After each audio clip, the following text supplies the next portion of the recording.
जब तक जीवित हैं तब तक तो आनंद ही आनंद है, अगर कोई रोग न हो। फिर जन्म और मरण की मुक्ति क्यों चाहते हो? इसलिए कि जन्मत मरत दुसह दुख हो। 100 बिच्छू के डंक मारने के बराबर मृत्यु के समय और जन्म के समय पीड़ा होती है। कई बार तो लड़के जन्म के बाद नीले पड़ जाते, नीले नीले से मारे कष्ट के प्रकट होते हैं, बस मरते ही नहीं है भगवत कृपा से, बाकी सब कर्म हो जाते हैं। इसलिए प्रभु हम उरुव्यसनम भवाद्धिम, बहुत जिसमें कष्ट है ऐसे भव सागर को हम आपकी कथा रस के पान से मुक्त हो जाना चाहते हैं। महाराज इस प्रकार से उद्धव जी ध्रुव जी ने भगवान की बहुत स्तुति की। भगवान बड़े प्रसन्न हो गए और कहा, पुत्र जाओ, इस राज सिंहासन से तुमको तिरस्कृत कर दिया गया, मेरी कृपा से वो राज सिंहासन तुम 36,000 वर्ष तक भोगो। 37 वर्ष सहस्रम रक्षिताभ्याहतेन्द्रिय, 6ठे महीने हम तुमको मिले हैं और 6 को 6 से गुणा करो तो 36 होते हैं। 60 गुण न्यार्थे द्रव्य दक्षिणाम समर्पयामी, लोग कहते हैं 6 गुना फल पाने के लिए हम दक्षिणा द्रव्य चढ़ा रहे हैं, तो हम तुमको 6 गुना करके ददाम में तक ददाम में तक ददाम में तक, मैंने जाओ मैं देता हूं, मैं देता हूं, मैं देता हूं। ये भगवत वाणी का 3 शून्य है और 36 6 को 6 से गुणा करने से है 36,000 वर्ष तक अव्याहत इंद्रिया, बिल्कुल स्वस्थ रह करके तुम इस धरती का पालन करो। भगवान ने आशीर्वाद दिया, अंतर्धान हो गए। विदुर जी कथा सुन रहे हैं, मैत्रेय महात्मा सुना रहे हैं। वो कहते हैं, सुदुर्लभम यत पद परमम पदम हरे। आहा, ये जो पद मिला है, माया विनस्तत् चरणार्चनार्जितम। आहा, जो लोग मायावी हैं, भगवान के चरणों का आश्रय लें तो हो सकता है उन पर भी इतनी ही कृपा हो जाए। आहा, क्योंकि परमात्मा का जो पद है वो सुदुर्लभम, वो बड़ा दुर्लभ है, सबको मिलने वाला नहीं है। तो अवश्य जो है भगवान की परम कृपा हुई। माता की सपत्नी सौत के द्वारा कटु वचन श्रवण करके जो ध्रुव आया, उस पर भगवान की इतनी कृपा हो गई। ध्रुव जी ने श्रद्धा पूर्वक घर नहीं छोड़ा था, माता के तिरस्कार से ग्लानि में भर के छोड़ा था। कोई वैराग्य थोड़े हुआ था, इसलिए थोड़े उन घर से निकले थे कि हमको भगवत भजन की बड़ी लालसा है। वो तो सिंहासन पाना चाहते थे। तुलसी ने कहा, ध्रुव सगलानि जप्यो हरि नाम अपायो अचल अनुपम ठाऊ। ध्रुव ने ग्लानि से भगवान का नाम जपा, प्रेम से श्रद्धा से थोड़े निकले। लेकिन गुरुदेव मिल गए, भगवत पूजन किया, प्रेम उत्पन्न हो गया, श्रद्धा उमड़ आई और भगवान का दर्शन भी हो गया और वरदान प्राप्त कर लिया। ध्रुव जी ने महाराज आए, जिन उत्तानपाद ने और जिन सुरुचि ने उनका तिरस्कार किया था, उन्होंने कहा कि भगवत दर्शन करने वाले पुत्र के अतिरिक्त अब इस सिंहासन का कोई अधिकारी नहीं है। तो वही जो उनका तिरस्कार कर रहे थे, वही स्वयं दोनों ले जाकर के राज सिंहासन पर बिठाया। जरा देखिए आप, जा पर कृपा राम की होई, ता पर कृपा करे सब कोई। जब निषाद राज के पास भगवान पहुंचे तो निषाद राज ने कहा, प्रभु आप तो गुरु वशिष्ठ के चेला हो। बोले हाँ। बोले वेद पढ़े हो? बोले हाँ पढ़े हैं। तो मूर्ति स्थापना कराना जानते हो? बोले हाँ जानते हैं। तो बोले, कहे नाथ पुरधारी पाऊं तो आप आचार्य आज बन जाओ और हमारे नगर में चलो। पड़ी हैं झोपड़ियां, कह रहा हमारे नगर में चलो। भगवान जहां पहुंचेंगे वो नगर ही ना हो जाएगा। बोले वहां क्या काम है?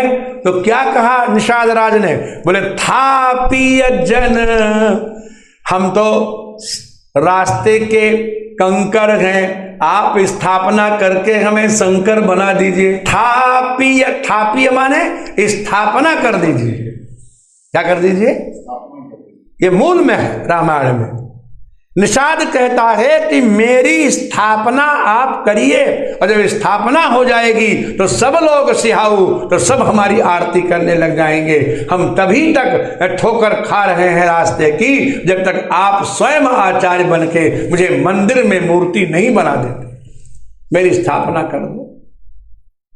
भगवान ने कहा मैंने तो तुम्हें हृदय से लगा लिया, तुम्हारी स्थापना हो गई। पिता वचन मैं नगर न आऊं, मैं नगर में नहीं आऊंगा, तुम तो स्थापित हो गए। वही निषाद कहता है कि राम कीन आपन जब ही थे, जब से राम जी ने अपना बना लिया।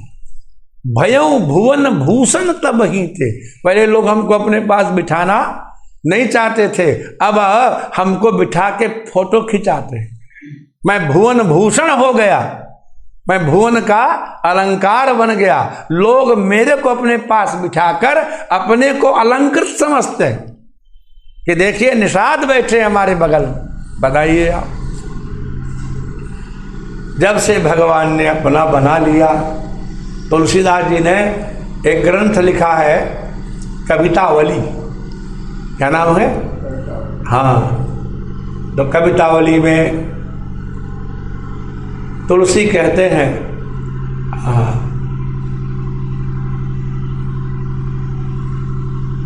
कि को भरी है हरि के रितये। रीता, रीता जानते हैं? खाली। तो जिसको भगवान रीता करना चाहे उसको कौन भरेगा? को भरी है हरि के रितये, और ऋतवे ते ही को हरि जो भरी हैं। अब भगवान जिसको भरना चाहेंगे उसको कौन ऋतवे, कौन रीता? और को उठ पे जे ही राम ठपे, और जिसकी राम स्थापना कर देंगे उसका कौन उखाड़ सकता है? और ठपी है ते ही को हरि जो टरी हैं। और भगवान तारना चाहें, उखाड़ना चाहें तो उसकी स्थापना कौन कर सकता है? कोई नहीं कर सकता। तुलसी यह जानी हिये अपने, सपने नहीं काल होते डरी हैं। और कुमया कछुहानी न औरन की, जो बेजान की नाथ मया करी है। तुलसी कहते हैं ये मैंने अपने हृदय में जानकर स्वप्न में भी मैं काल से भी नहीं डरता। तो भगवान की अगर मया हो जाए, मया माने ये मेरा है, ऐसा भगवान कह दें तो फिर कुमया कछुहानी औरन की, तो लोग कहते रहे ये मेरा नहीं, ये मेरा नहीं, उसमें हमारी कोई हानि नहीं है। भगवान ने अपना बना लिया। महाराज राज्य दे करके श्री उत्तानपाद जी तो चले गए वन की यात्रा करने। प्रजापति शिशुमार की पत्नी पुत्री जो थी महाराज, उसके साथ ध्रुव जी ने विवाह किया। प्रजापतिर दुहितरम शिशुमारस्य वै ध्रुवः, उपमेये में भ्रमिम नाम तत्सुतौ कल्पवत्सरौ। भ्रमी नाम की जो है उनकी पत्नी थी, भ्रमी। और एक ध्रुव की पत्नी थी, उनका नाम था इला। दो पत्नियां उनके थी। उस इला के गर्भ से उनको उत्कल नाम का एक पुत्र हुआ था। इस तरह से तीन जो है पुत्र ध्रुव के हुए, कल्प, वत्सर और उत्कल। और वत्सरम भूपतिम चक्रु यलियांसम भ्रमे सुतम। ध्रुव जी के बाद भ्रमी के पुत्र वत्सर को राजा बनाया गया था, क्योंकि कल्प जो थे वो राज्य के इच्छुक नहीं थे। इनके छोटे भाई हैं उत्तम, इनसे बहुत ध्रुव स्नेह करते थे और खूब इनको सुविधाएं दे रखी थी। तो एक बार की बात है, उत्तम जी मृगया करने के लिए चल पड़े हैं और वहाँ उनका यक्षों से बैर हो गया। जब बच्चों से बैर हो गया तो यक्षों से उनका युद्ध हो गया और यक्षों ने मिलकर के, यक्ष माने कुबेर के अनुचर, उत्तर दिशा की ओर चले गए और उन यक्षों ने उत्तम का युद्ध में वध कर दिया। छोटा भाई मारा गया। तो बाबूजी ध्रुव भगवत भक्त थे, तो ये तो जानते ही थे कि जन्म और मृत्यु किसी के हाथ में नहीं है। आजकल ये महामारी फैली है और हमको रोज दोहा याद आता है, सुनो भरत भावी प्रबल बिलख कहो मुनिनाथ, हानि लाभ जीवन मरण यश अपयश। तब फिर पंचैतानि तु सृज्यन्ते गर्भस्थस्यैव देहिनः, 5 चीजें गर्भावस्था में निश्चित हो जाती हैं। कौन कौन? आयु, कर्म च, वित्तम च, विद्या निधनमेव च। आयु कितनी मिलेगी, कर्म क्या करेगा, धन कितना मिलेगा, विद्या कितनी मिलेगी और निधन कैसे होगा। बेकार हम परेशान है।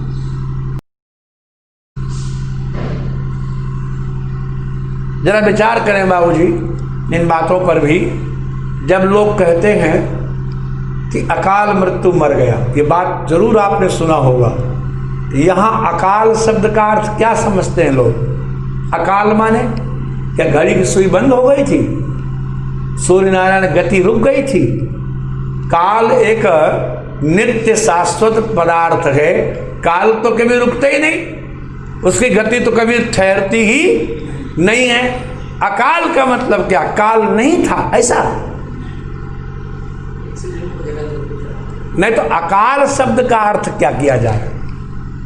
मैंने काल नहीं था इस और मर गया ऐसा कहें? इसलिए हमारे यहाँ, इसीलिए तो गुरु की आवश्यकता है और इसीलिए व्याकरण शास्त्र की भी आवश्यकता है। हमारे यहाँ अ माने नाही के 6 अर्थ होते हैं।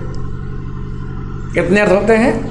हाँ, तत्सादृश्यम, तदन्यत्वम, तदल्पत्वम, विरोधिता, हाँ, और तत्सादृश्यम अभावश्च नयर्था सट प्रकीर्तिता।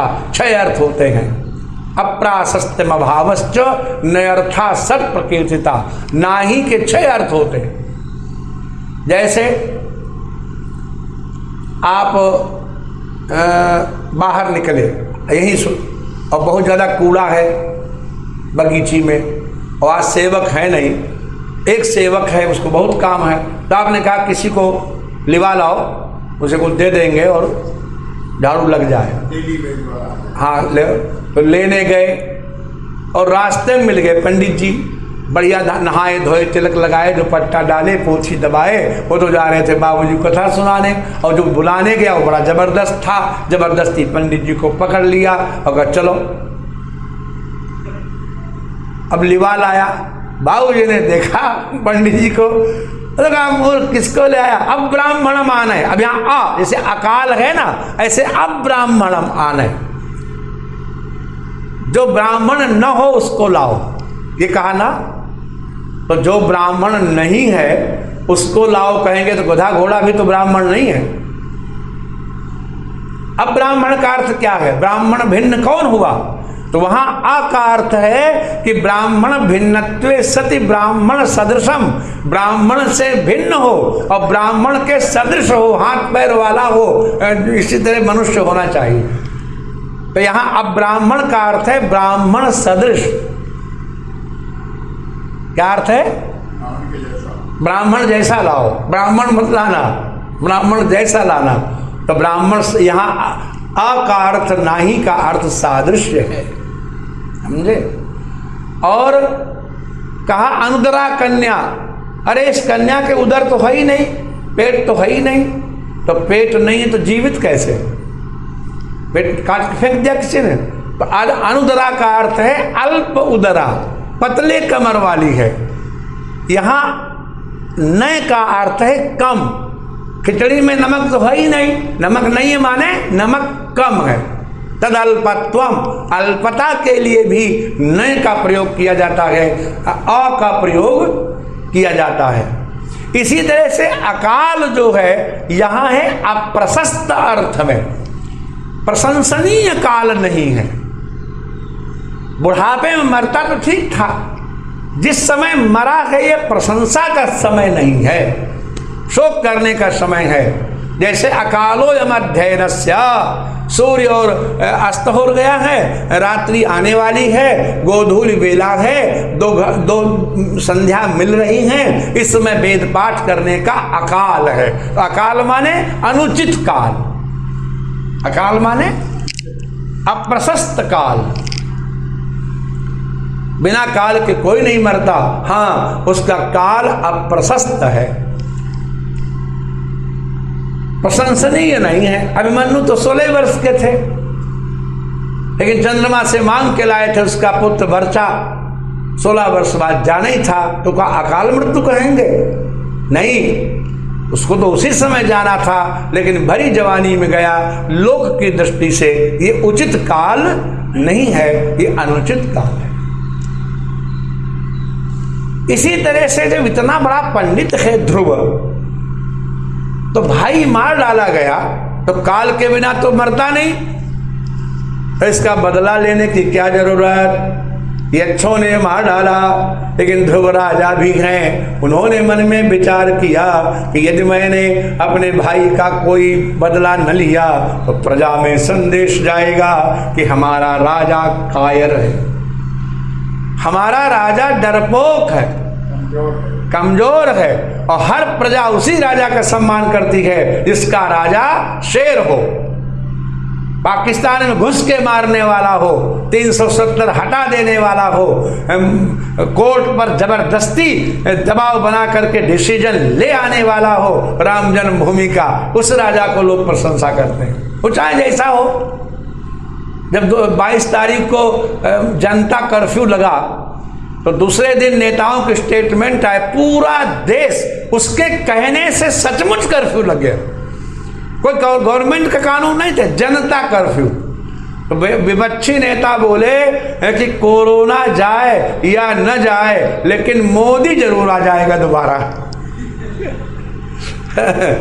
क्यों? क्योंकि जनता ऐसे जो है राजा को पसंद करती है, कि जो शेर हो।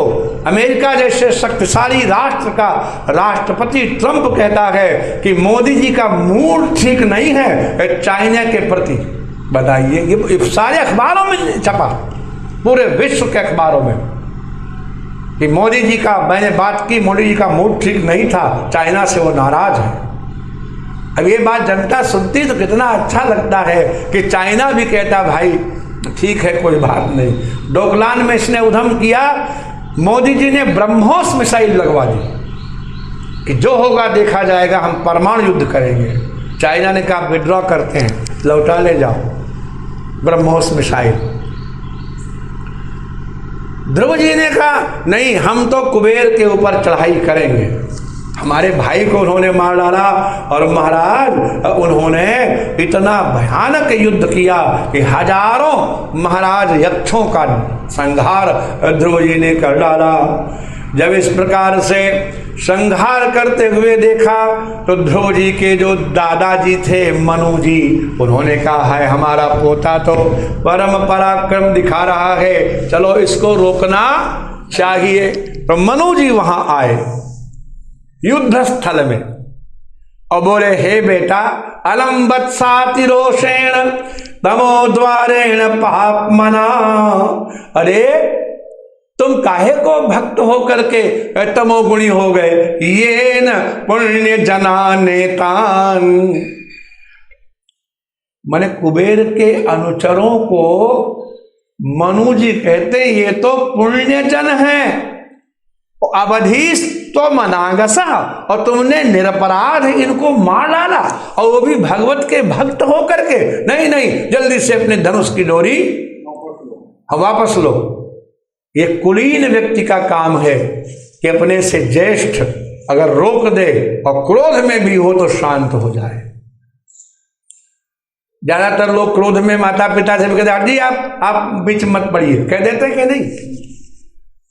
लेकिन भरी युद्धस्थली में ध्रुव जी से मनु जी ने कहा, वत्स रोष मत करो, ये तमो द्वार है, ये पाप का घर है, तुमने पवित्र लोगों को मार डाला है, अब जल्दी से महाराज छोड़ दो अपने इस आग्रह को।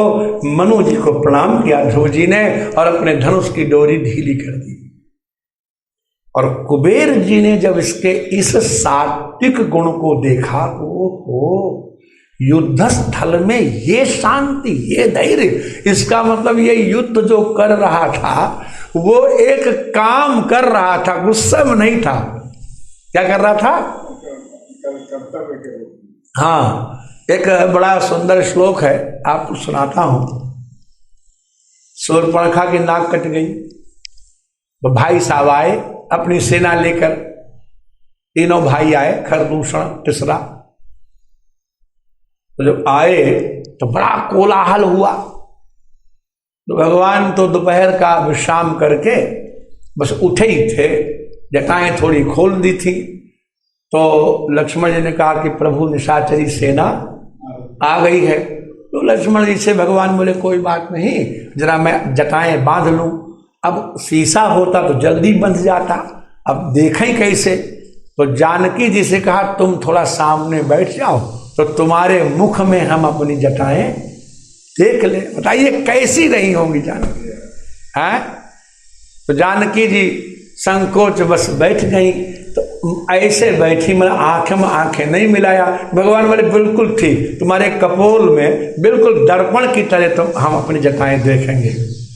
तो कवि लिखता है, कपोले जानक्या करी कलभ दंतद्युति मुषी, हाथी के छोटे बच्चे के दांत की कांति को चुराने वाले जानकी के कपोल में।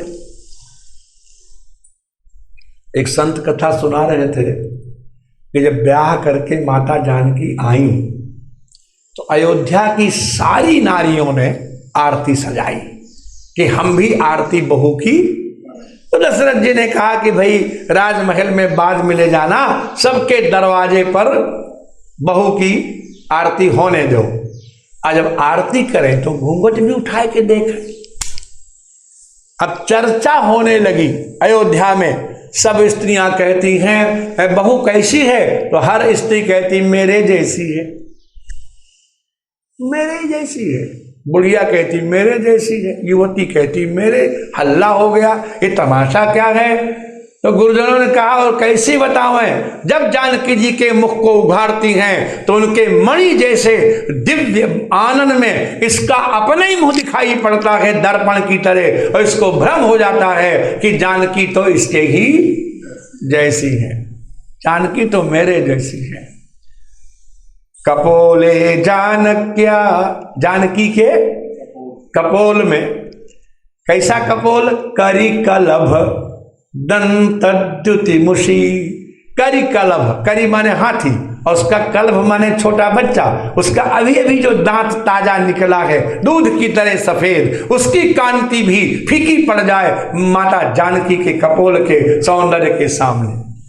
अब जब एकटक होकर के देखने लगे तो जानकी जी को आई लज्जा। डमर पुलकम वक्त्र कमलम, तो जानकी जी को मारे संकोच के रोंगटे खड़े हो गए, तो कपोल में भी रोंगटे खड़े हो गए। तो दर्पण कुछ दरदरा सा हो गया, समझे। मोह पश्यन शृण्वन रजनी चर सेना कल कलम, राक्षसों की सेना का कल कल सुन भी रहे हैं और देख भी रहे हैं, लेकिन जटाजूट ग्रंथिम दृढ़यति रघुणाम परिवृढ़ा, और मस्ती से जटाजूट बांध रहे हैं, उनको बिल्कुल सेना का कोई भय नहीं है कि जटा बांध लें उसके बाद ये भी काम कर लेंगे। वो काम है, वो एक ड्यूटी है कि भाई अब यहां पर हो चुका, अब चलो थोड़ा लड़ लेते हैं। क्रोध की कोई वहां गुंजाइश ही न ताकहूं उमा की सपने कोहा। तुलसी कहते हैं भगवान शिव माता पार्वती को सुनाते कथा कि भगवान को तो स्वप्न में भी क्रोध नहीं आता। सोचिए, जब ये स्थिति भगवान जैसी भगवत भक्त में कुबेर ने देखी कि ये तो दादाजी के कहने से तुरंत प्रत्यंचा इसने जो है उतार दी, तो झट कुबेर जी अपने विमान से उतर पड़े। बोले भो भो क्षत्रिय दायादा मतिस्ते विमलोर्जिता, ऐसी बुद्धि मैंने किसी राजा की आज तक नहीं देखी, इतनी धीरता, मैं बहुत प्रसन्न हूं। सुनो सुनो, मैं तो राजा हूं, राजा नहीं राज, हम राजाओं के राजा हैं, क्यों खजांची है ना। बोलो राधे राधे। इसे कुबेर का नाम है राज। क्या नाम है? राजाओं के। अरे भाई, जिस पे धन है वही राजा है, राज है। तो बड़ी स्वकामम नृप, हे राजन हमारी बात मानो और जो तुम्हारे मन में हो वो वर मांगो। वृणी स्वकामम नृपयन मनोगतम, जो तुम्हारे मन में है वो वरदान मांगो, क्योंकि हम तो आपको वरदान देना ही चाहते हैं। मैत्रेय कथा सुना रहे हैं विदुर जी। जब वर देने के लिए ध्रुव जी से कुबेर ने कहा, तो नीति के अनुसार कुबेर जी से क्या वर मांगना चाहिए? जरा विचार करें। अगर कोई स्वास्थ्य मंत्री आपका मित्र हो और गांव में आवे और कहे बाबूजी कोई सेवा बताओ, तो आप क्या कहेंगे कि आप बैंक खुलवा दीजिए? आप उससे कहेंगे छोटा सा अस्पताल खुलवा दीजिए। जिस विभाग का होगा वही ना वरदान मांगेंगे। लेकिन ये विभाग तो उनका खजांची का है। लेकिन ध्रुव जी क्या वरदान मांगते हैं? सराज राजेन वराय चोदितो ध्रुवो महाभागवतो महामति। एक तो महाभागवत हैं और दूसरे महामति हैं। ये विशेषण केवल हनुमान जी महाराज का है। अतुलित बलधामम हेम शैलाभदेहम धनुर्वन कृशानुम और ज्ञानिनाम अग्रगण्यम और सकल गुण निधानम वानराणामधीशम। और फिर क्या है? रघुपति प्रिय भक्तम। ये दोनों विशेषण हैं। रघुपति के प्रिय भक्त भी हैं और ज्ञानिनाम अग्रगण्यम, और ज्ञानियों में सर्वश्रेष्ठ भी है। बाकी जो विशेषण है वो तो ठीक ही है कि अतुलित बलधाम है, समझे, वो शैल माने पर्वताकार उनका शरीर है, और धनुज माने राक्षस रूपी वन को जलाने के लिए दवानल है, वो ठीक है। लेकिन जो दिव्य जो विशेषण है, एक विशेषण रघुपति प्रिय भक्तम, रघुपति के परम प्रेमास्पद भक्त है। और खाली भक्त नहीं है, माला फिराने वाले, ज्ञानिनाम अग्रगण्यम। आहा, ये विशेषण भीष्म पितामह में भी है बाबूजी, समझे। ज्ञानियों में अग्रगण्य और भक्तों में सर्वश्रेष्ठ। तो ध्रुवो महाभागवता, भक्तों में सर्वश्रेष्ठ, और महामति ज्ञानियों में सर्वश्रेष्ठ। ये बड़ा मणिकांचन संयोग होता है कि ज्ञानी होकर के भक्त हो। क्या सूखा ज्ञानी हुआ जा सकता है? हाँ, और भक्त भी हो सकता है सबरी की तरह, केवट की तरह। ज्ञानी नहीं हो सकता है, वेदांत नहीं पढ़ा सकता है, लेकिन ज्ञानवान होकर के भक्त हो। तब भगवान कहते हैं कि ज्ञानी त्वात्मैव मे मतम, जो ज्ञानी भक्त है वो मेरी आत्मा है। गीता में कहते हैं ज्ञानी प्रभु ही विशेष प्यारा। आहा, राम भगत जगचारी प्रकारा, सुकृति चार्यु अनघ उदारा, और चहु चतुर कहा नाम आधारा, किंतु ज्ञानी प्रभु ही विशेष प्यारा। ज्ञानी भक्त भगवान को विशेष प्रिय है। प्रहलाद जी ज्ञानी भक्त हैं, हनुमान जी ज्ञानी भक्त हैं, ध्रुव जी ज्ञानी भक्त हैं, हनुमान जी ज्ञानी भक्त हैं, भीष्म पितामह ज्ञानी भक्त हैं, और कुछ केवल ज्ञानी हैं, भक्त नहीं है। बोलो राधे राधे। हाँ, इसलिए बोलो क्या चाहिए, तो क्या ज्ञान कहें। अब देखो बड़ी सुंदर कथा है। तुलसी बाबा ने विनय पत्रिका लिखी। क्या लिखी? तो विनय पत्रिका में गणेश जी की स्तुति की। सबसे पहले पहला पद, गाइए गणपति जगवंदन शंकर सुवन भवानी के नंदन मोदक प्रिय मुद मंगल दाता विद्यावारिधि बुद्धि विधाता। गणेश जी बड़े खुश हुए कि राम जी का भगत हमारा चेला बन गया। वाह वाह, प्रकट हो गए तुरंत गणपति। हाँ, सूंड हिलाते हुए बोले मांगो मांगो भक्त, क्या चाहते हो, बोलो क्या दें तुमको। तो जो मांगा उससे गणेश जी बड़े डिसअपॉइंटेड हो गए। मांगत तुलसीदास कर जोरे बसहि राम सिय मानस मोरे। अगर आपको भगवान कभी मिल जाए तो यही वरदान दीजिए, वो हमारे हृदय में निवास कीजिए। गणेश जी से थोड़े कहा कि तुम आ जाओ। ये है इष्ट निष्ठा। स्तुति हम गणेश जी की भी करेंगे, स्तुति हम सूर्य नारायण की भी करेंगे, भगवती की भी करेंगे, लेकिन हृदय में तो श्री सीताराम ही रहना चाहिए। बसहि राम सिय मानस मोर। यही बात ध्रुव जी मांगे। श्लोक बड़ा सुंदर है। सराज राजेन वराय चोदितो ध्रुवो महाभागवतो महामति हरौ सबब्रे चलिताम मतिम यया तरत्ययत्नेन दुरत्ययम तमः। ध्रुव जी ने श्री हरि के विषय में अचल भक्ति मांगी। हरौ सबब्रे अचलिताम स्मृतिम। भक्ति माने स्मृति, और कैसी स्मृति? अचलिता। अचलिता स्मृति का उदाहरण क्या है बाबूजी? कछुआ होता है, तो क्या सुना है? कछुआ अंडे तट पर देता है बालू में कि पानी में देता है? तट पर देता है। और रहता कहाँ है? तो क्या एक क्षण के लिए भी वो कच्छप अपने उन अंडों को विस्मृत कर सकता है? कछुआ नहीं बाहर रह सकता। छोटे कछुए के तो बाज उठा ले जाएगा, समझे, शिकारी मार देगा। राम ही बंधु सोच यही भांति अंडन कमठ हृदय जही भांति। तुलसी कहते हैं कि श्री राम अपने भरत का चिंतन ऐसे करते हैं जैसे जल में रहने वाला कछुआ किनारे पर रखे हुए अपने अंडों का चिंतन करता है निरंतर। ये अचलित स्मृति है। इसे भक्ति की धारा की उपमा कैसी दी गई है? आपने बचपन में शायद घरेलू तेलियों के लकड़ी के कूल्हे देखे होंगे, वो कोल्हू जिनमें सरसों पेरी जाती थी, बैल चलता था। अब तो कोई देखेगा ही नहीं, सब मशीनी मामला। तो जब बैल चलता था तो ज्यादातर वो कोल्हू कोठरियों में होते थे। तेली बाहर अपनी दुकान चलाता था, अंदर बैल घूमता रहता था, उसके गले में घंटी बंधी रहती, आंखों पे पट्टी को ढक देता था।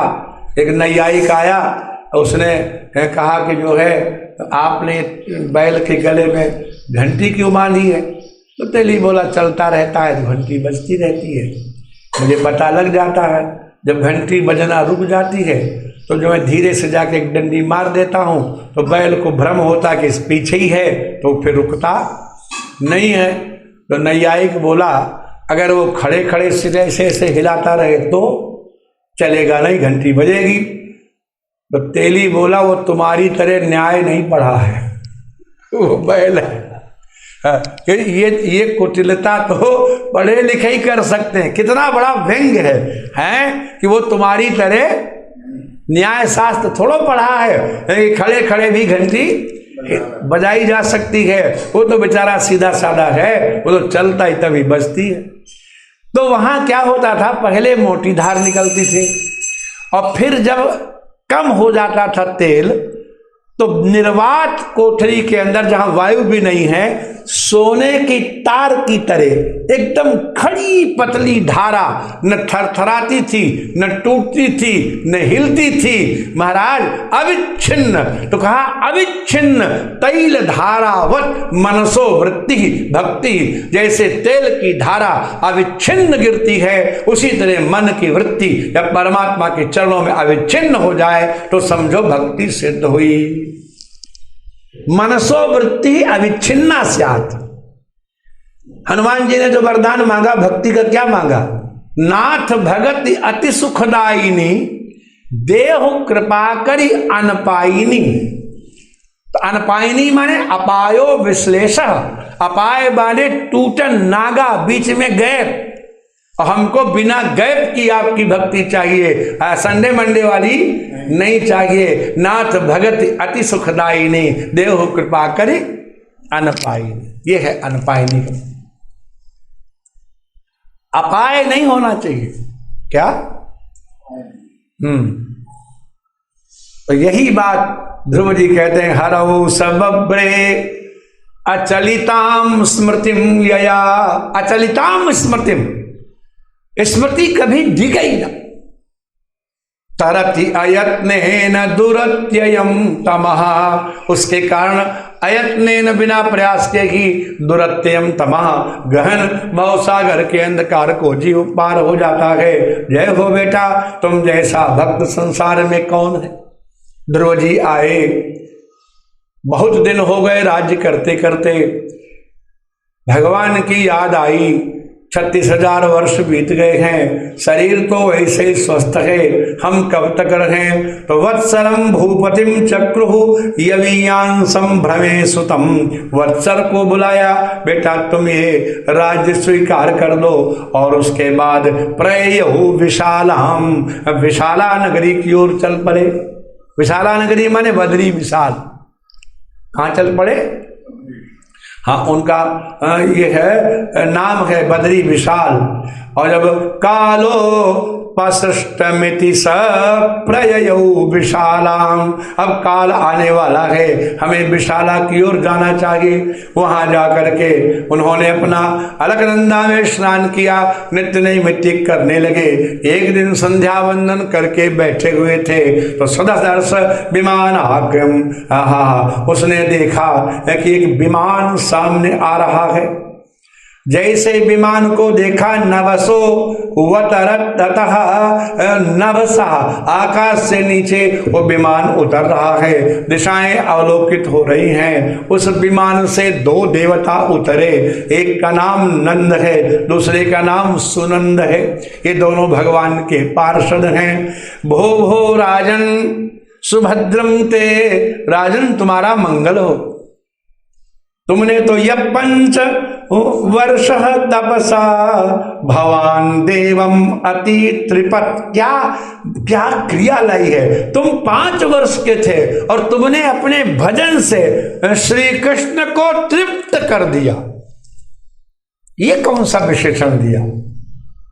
भवान देवम अति त्रिपत, आपने भगवान को अत्यंत तृप्त कर दिया 5 वर्ष की अवस्था में ही। तस्याखिल, महाराज उन्हीं परमात्मा कृपा से, उस देवता सारंग धनुष धारण करने वाले नारायण की कृपा से ये हम दोनों पार्षद आए हैं। ये विमान आपके लिए है, आइए इस विमान पर विराजमान होइए, हम आपको सशरीर ले जाने आए हैं। आहा, ध्रुव जी ने विमान देखा, बड़े प्रसन्न हो गए और जैसे विमान की परिक्रमा करना चाहते हैं, बैठना चाहते हैं, तो तदोत्तान पदः पुत्रो ददर्शागत मंतकम, उन्होंने देखा कि तुरंत वहां यमराज आकर के प्रकट हो गए।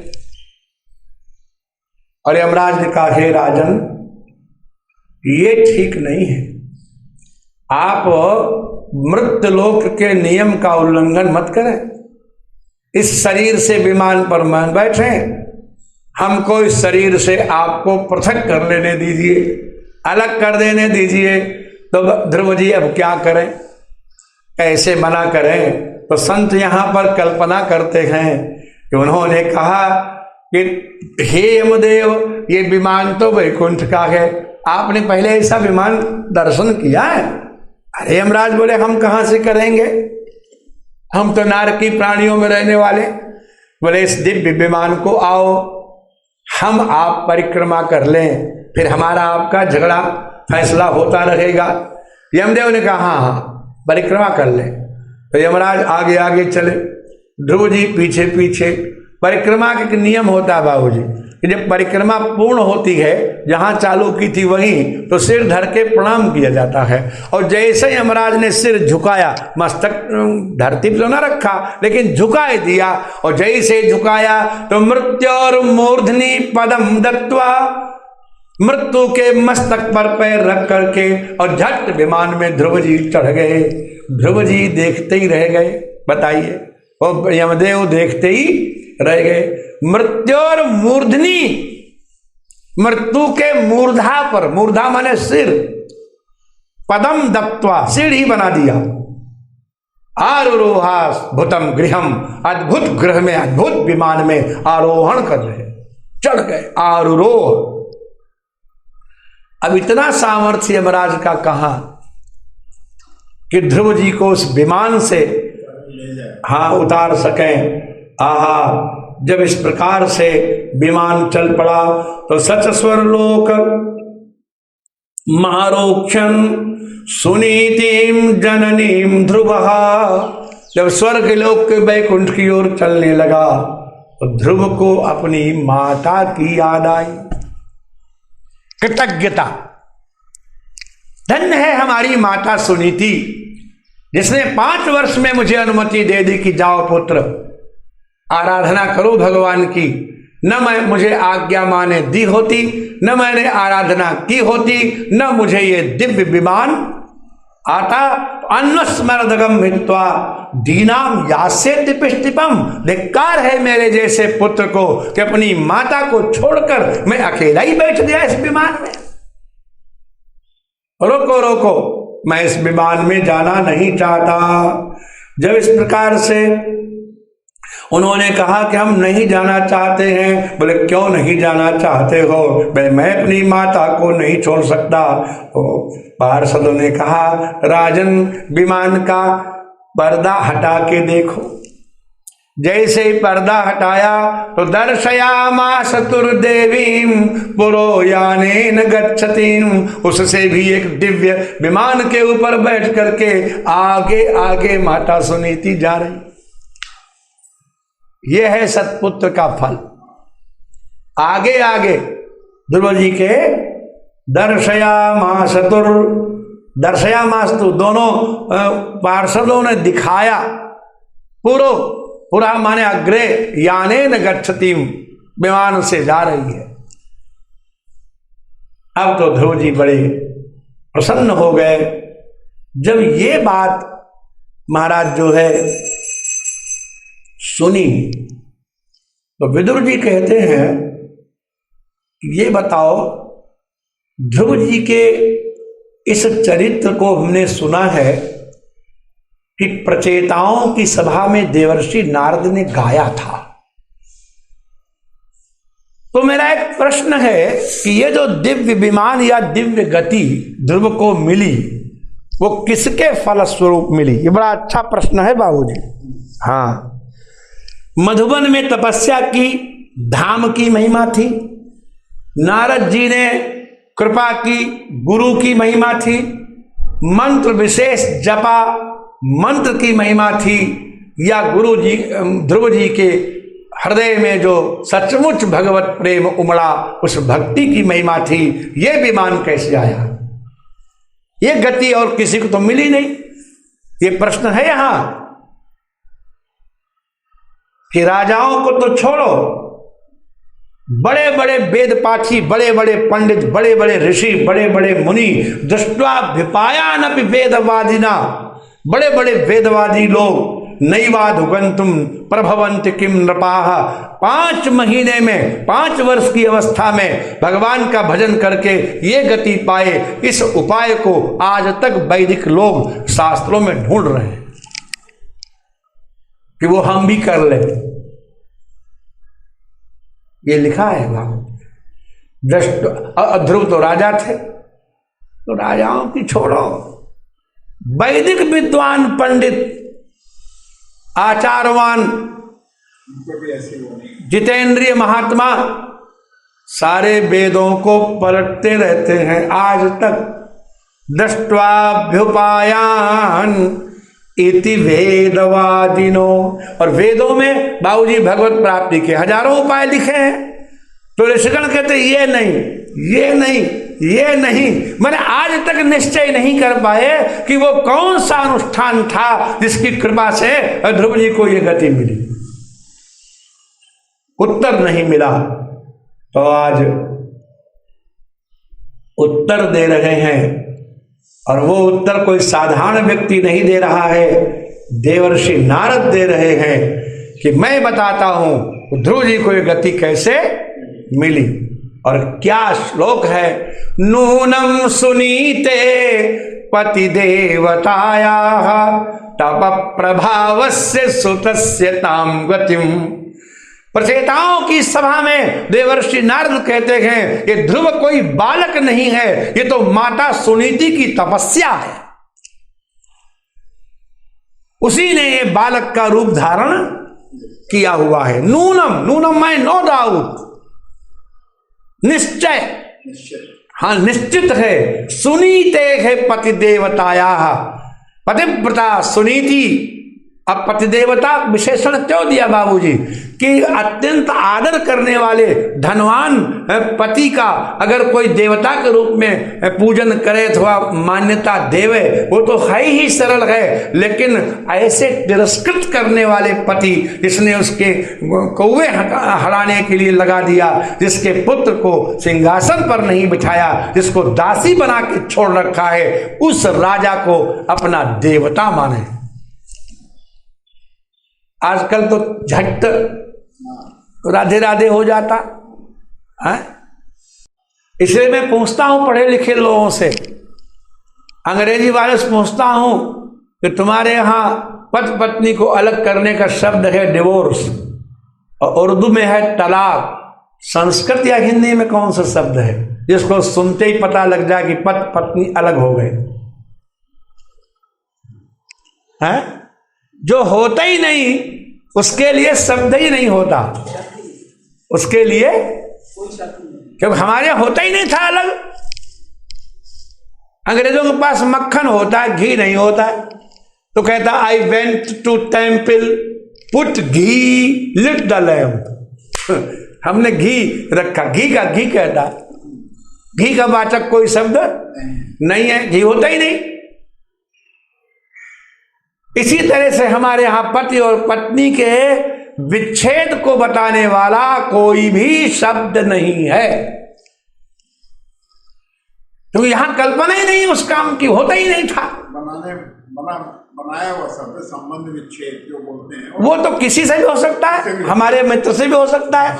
ऐसा कोई पर्टिकुलर वर्ड नहीं है जिसको सुन करके तलाक हो गया समझ जाएंगे पति पत्नी, हाँ हम डिवोर्सी हैं, ये तो कहते हैं। ऐसा शब्द नहीं है।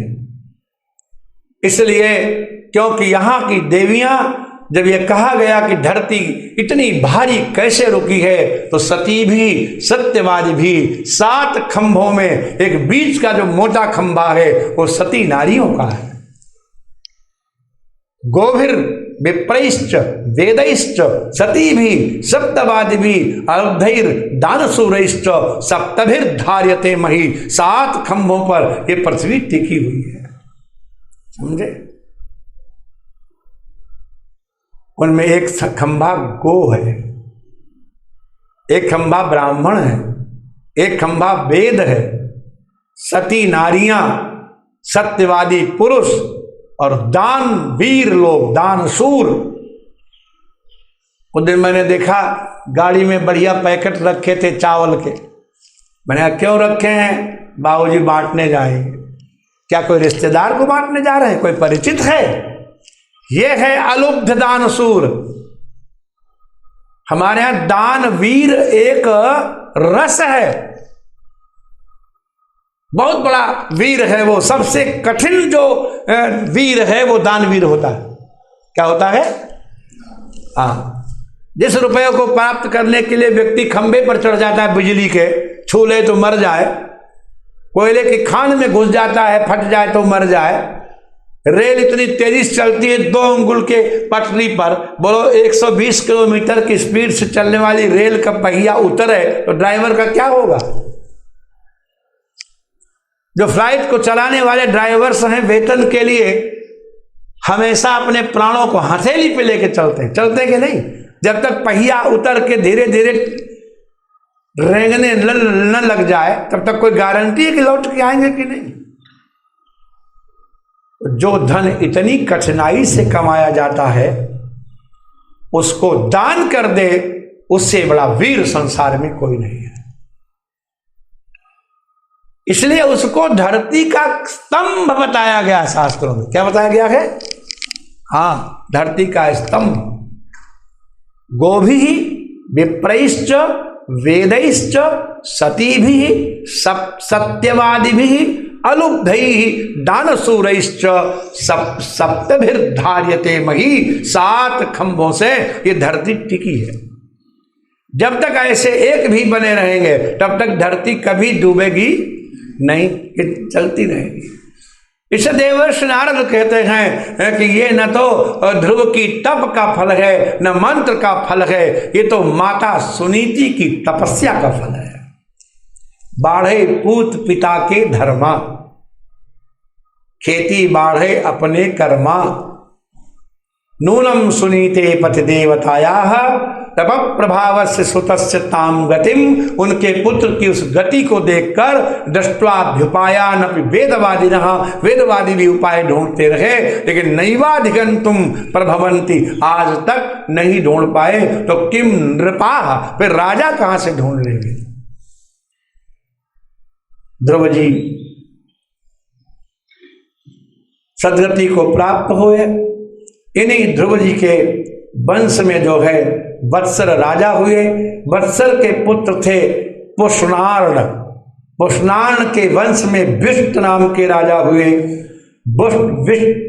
विष्ट नाम के जो पुत्र थे उनके सर्व चेता नाम के पुत्र हुए। और इन्हीं के वंश में आगे चल करके एक राजा हुए जिनका नाम था अंग। क्या नाम था? अंग। और अंग की पत्नी का नाम था सुनीता। ये बड़े धर्मात्मा थे, लेकिन कई बार अत्यंत धर्मात्मा भी पूर्व जन्म के परिपाक के कारण पूर्ण सुखी नहीं होता। राजा अंग बड़े प्रतापी थे। एक बार की बात है, उनके घर में अंगिरा ऋषि आए। कौन आए? बड़ा सत्कार किया अंगिरा ऋषि का। राजन, तुम प्रसन्न हो कि नहीं? आपका कोष, आपकी सेना, आपका कुटुंब सब ठीक है ना? बोले सब कुछ हमारे पास है, एक वस्तु नहीं है। ननंदयत्य प्रजम छुट्ट काम में वापरे। क्या स्पष्ट बोले अंग। बोले जैसे है मुनिवर, जैसे कोई भूखा प्यासा व्यक्ति हो। कौन हो? हाँ। अब भूखे प्यासे व्यक्ति को, आपका रिश्तेदार है, बहुत दूर से आया है, 1000 किलोमीटर से, बड़ा भूखा प्यासा है, और उसको बहुत बढ़िया एयर कंडीशन कमरा दे दिया जाए, टीवी लगा दिया जाए, फोन धर दिया जाए, कंबल बहुत कोमल रख दिया जाए, लेकिन उसको खाने पीने को बिल्कुल न पूछा जाए, तो सारी भोग सामग्री उसको अच्छी लगेगी कि नहीं? इसी तरह से मेरे पास सारी सामग्री है, लेकिन अप्रजम, लेकिन मेरे प्रजा नहीं है। वही प्रजा माने पुत्र, संतान। तो अप्रजम, बिना संतान के ननंदयति, ये सारा भोग हमें सुख नहीं देता। कैसे? बोले क्षुत्र काम में वापरे, जैसे भूखे प्यासे को अन्य कोई भोग सुख देते नहीं है। इसलिए यदि आप हम पर सचमुच कृपा करना चाहते हो तो मेरे प्रजा की व्यवस्था करो। जैसे ही ये बात कही, अंगिरा ऋषि जो है बड़े प्रसन्न हुए। अंगो स्वमेधम राजर्षि राजहार महाकृतुम, हे राजन, मेरे कहने से तुम अश्वमेध यज्ञ का अनुष्ठान करो। पूर्व जन्म का तुम्हारा पाप जो है वो तुरंत नष्ट हो जाएगा और तुम संतानवान हो जाओगे। जैसे ही अश्वमेध यज्ञ किया, परिपूर्ण हुआ, बड़ा सुंदर जो है एक चरु उन्होंने बनाया और कहा, लो ये चरु तुम जिसको चाहो उसको खिलाई दो, तुम्हारी कई रानियां हैं। तो कहा मेरी ज्येष्ठ रानी सुनीता है, मैं सुनीता को खिलाता हूं। तो सुनीता के गर्भ से एक बड़ा जो है प्रचंड बालक प्रकट हुआ। वो बालक क्या था? सब बाल एव पुरुषो। वो बालक होते हुए भी महाराज माता महमनुव्रता। अब देखिए बाबूजी, आपने खूब देखा होगा, कई बार संतान ननिहाल को पड़ जाती है और कई बार संतान अपने दादा दादी को पड़ती है। ये होता है कि नहीं? बाई चांस सुनीता का मायका जो था वो राक्षसों में था।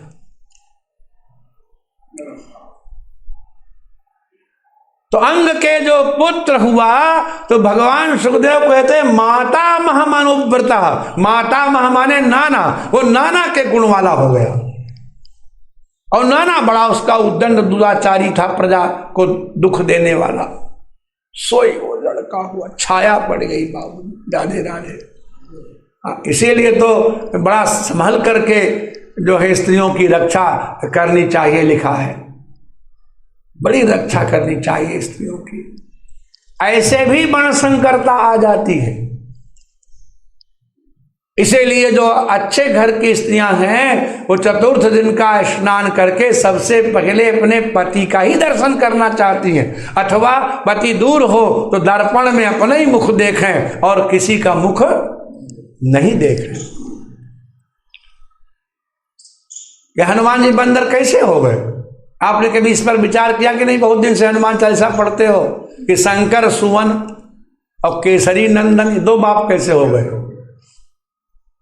अंजन पुत्र और पवन सुत नामा, गजब हो गया। शंकर सुवन, पवन सुत, केसरी नंदन, कभी समन्वय किया इनका कि नहीं? समन्वय तो करना पड़ेगा। समन्वय इसका यह है कि जब भगवान ने मोहिनी रूप धारण किया और रुद्र भगवान का तेज स्खलित हुआ तो उन्होंने कुछ अंश उसका अपने सोटे में रख लिया। हवादार एक पाइप जैसा उनके पास था सोटा,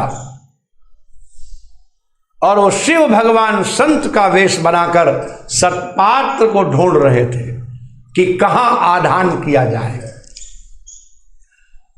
गौतम जो थे, जिनकी अर्धांगिनी अहल्या थी, इनकी 3 संतान थी बाबूजी, 2 पुत्र और 1 पुत्री। और एक पुत्र था, उसका नाम था शतानंद, जो जनक के पुरोहित थे, और दूसरा पुत्र था चिरकारी, और एक कन्या थी, उसका नाम था अंजना। अहल्या की पुत्री है। और जब अहल्या का इंद्र ने छल किया तो पूछा ये कौन था, तो जड़वत हो गई, बोल नहीं पाई भय के मारे। तो कहा तू जड़ है इसलिए तू जड़ ही हो जा। और अंजना कुमारी बेटी थी, उससे कहा कि तू बता कौन था ये, तो वो भी नहीं बोल पाई। तो उसे शाप दे दिया, जा तेरे अनब्याही में ही पुत्र हो, कुंवारी में ही। तो अंजना बड़ी दुखी होकर के पर्वत पर तप करने चली गई।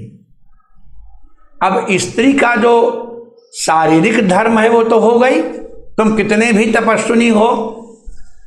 तो जब वो रजोधर्म से मासिक हुई और चतुर्थ दिवस का स्नान करके आ ही रही थी, एक दिव्य वानर का उसे दर्शन हुआ। तो वानर की छाया उसके गर्भ में पड़ गई, मानो फेस बन गया, डाई हो गई। आकर के बैठी थी। ऐसी दिव्य ऋषि कन्या को देखकर भगवान शिव जान गए कि यही है पात्र। तो बाबा जी बन के बोले, बेटी मैं जल पीना चाहता हूं। अंजना ने कहा, लो। बोले, तुम्हारा गुरु कौन है? बोले, गुरु तो मैंने नहीं बनाया। बोले, तो निगुरा के हाथ से हम पानी नहीं पीते। आपने सुना हुआ बहुत से लोग ऐसे या तो विवाहिता हो और या दीक्षित हो तभी उसका बनाया भोजन करते हैं। अभी भी कुछ साधु ऐसे नियम लिए रहते हैं, तुमने गुरु बनाया नहीं, हम तुम्हारा जल नहीं पिएंगे। तो अंजना कहती है कि हे महाराज, आप पानी पियो, गुरु तो कोई भी हो सकता है, आप भी संत हो, आप ही मेरे गुरु बन जाओ, लेकिन पानी पी लो। तो कहा, हम तुम्हारा स्पर्श नहीं करेंगे, हम मंत्र अपने सोटे से देंगे। सोटे से दो। तो कान में वो सोटा लगाया और फू करके मारा, तो उस वायु के वेग से वो अंश जा अंजना के गर्भाशय। पहले ऐसा था कि इस माध्यम से भी गर्भ धारण किया करते थे, ऐसे इसलिए मछली आदि के भी पुत्रों कथा है। तो वायु के बल से गए, इसलिए पवन सुत नामा, शंकर के अंश से प्रकट हुए, इसलिए शंकर सुवन, और केसरी की आकृति गर्भ में चली गई, इसलिए केसरी नंदन। अंजना के गर्भ से प्रकट हुए, अंजन पुत्र तो है। अंजन पुत्र पवन सुत नामा, शंकर सुवन, तो अंश है शंकर जी का, 11वें रुद्र है। वायु के वेग के द्वारा गर्भाशय तक ले जाए गए, भगवान शिव ने उनका स्पर्श नहीं किया। क्या भारतवर्ष की संस्कृति है, कोई टक्कर ले सकता है बाबूजी? और पवन देवता से कहा, तुम भी दूर से गिरा दो। पवन इसलिए निमित्त बने, वही वेग, जिस वेग से गया था वही वेग बढ़ गया हनुमान जी के शरीर में। पवन वेग है उनमें। तो इसलिए माता महा को जब अनुव्रत हो गया तो पुत्र बड़ा दुराचारी हुआ। उसी के बाद अब प्रथु चरित्र बड़ा सुंदर, उसके बाद जो है चतुर्थ स्कंद पूर्णता की ओर जाएगा। ध्रुव के वंशज, हाँ, ये वंशज है ध्रुव के, ध्रुव का वंश चल रहा है। बोले वृंदावन बिहारी लाल की, गोविंद जय जय गोपाल जय जय गोविंद।